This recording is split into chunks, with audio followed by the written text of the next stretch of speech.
Next up, Jeff Strait welcomes a storytelling team that has been winning kudos and fans around the country. Howard Lieberman and Loren Niemi are Minnesotans. Right now, they're just outside our studio in one of the fine art galleries that helped make the Bloomington Civic Plaza one gem of a place to visit and run a city. Where do you think Howard is? I don't know. He's on his way. He's lost. Loren Niemi trades in advising clients on effective messaging and lobbying for those savvy enough to hire him. Howard Lieberman, Loren's partner in storytelling, has been a corporate attorney and a legal profession headhunter. And it sounds kind of scary. Excuse me. Yeah. Have you seen Howard?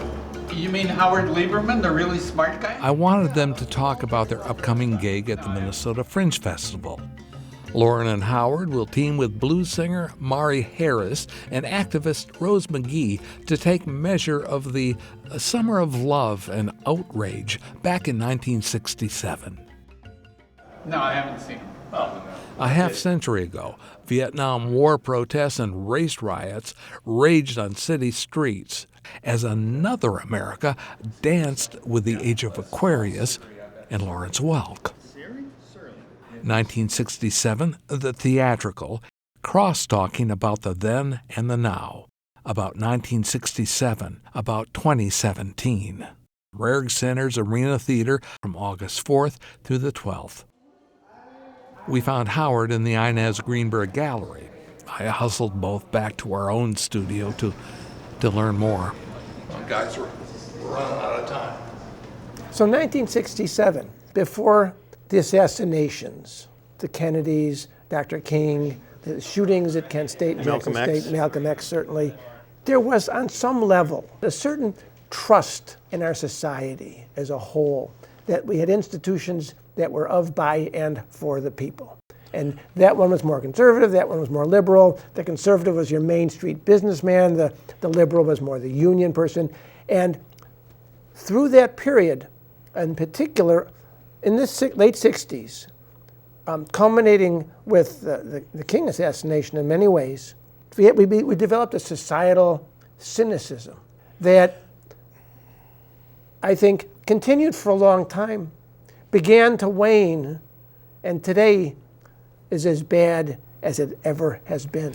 So, from my perspective, I mean, you have the Civil Rights Act of 1964, and you have Johnson's War on Poverty, and what happens is that in the immediate, in the African American, in the black neighborhoods, in the Latino neighborhoods, in the Native American, reservations, it has no immediate visible effect. And people say, well, wait a minute, what did we struggle for, right? And at the point where the rage boils over and we begin to have rioting, we say Black Lives Mattered then and we didn't learn the lesson. And Right. that is in fact the situation, that we're in a situation now where once again, Black Lives Matter, where the frustration about inequality and the frustration about race relations does boil over, and it comes down to an incident. There's a particular incident where the police overreact or the police badly react,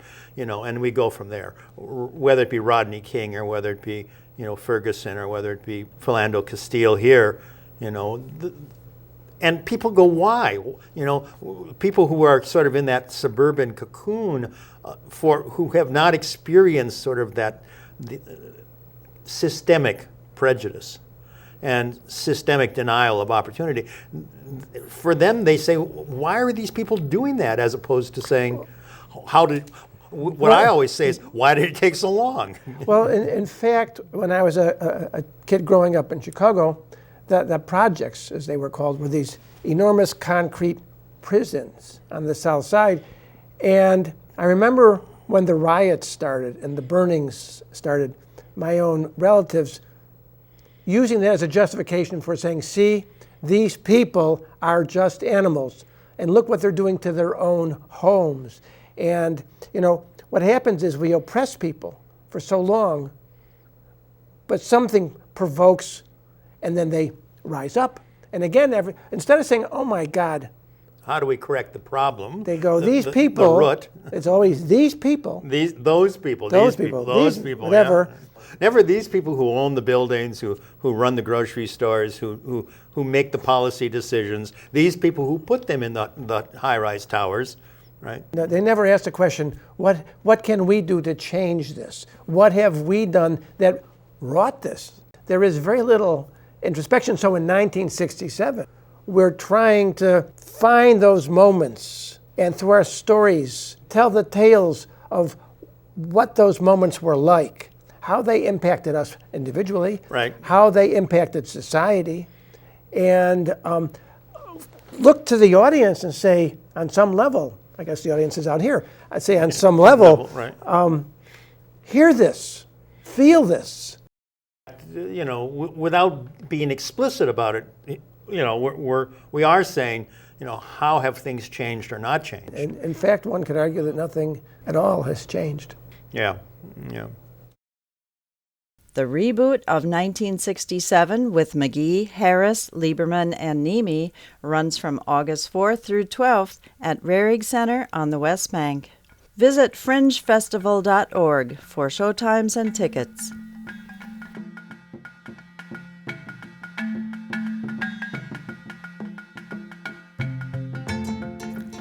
Democratic Visions is handcrafted by volunteers from Eden Prairie, Hopkins, Minnetonka, Edina, and Bloomington.